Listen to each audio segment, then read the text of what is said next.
Today I'm going to teach you about my favorite animal, bowerbirds. We're going to go on a field trip and I'm going to take you to my art studio and we're going to make one.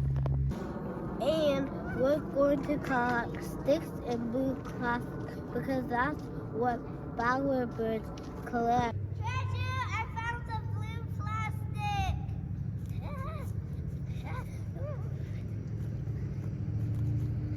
My sticks I found. We're done with our field trip.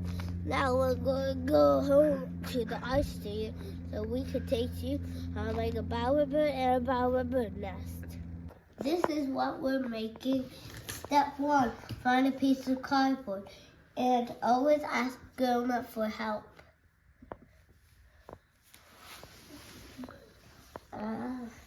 Next, you poke holes with pencils.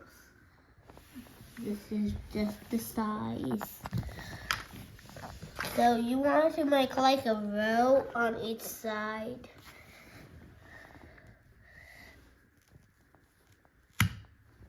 This will be a while. You see how this is standing and bending this way? We want it to bend this way, so it makes a loop. And also, we need a lot of sticks, so don't worry if your first stick doesn't work out well.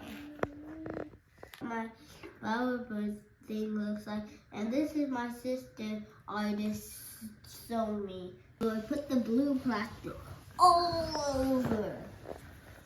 So put some here.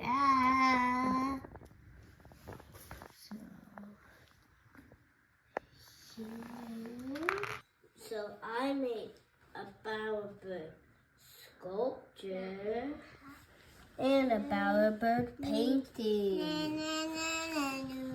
The bowerbirds all made different kind of structures in the book.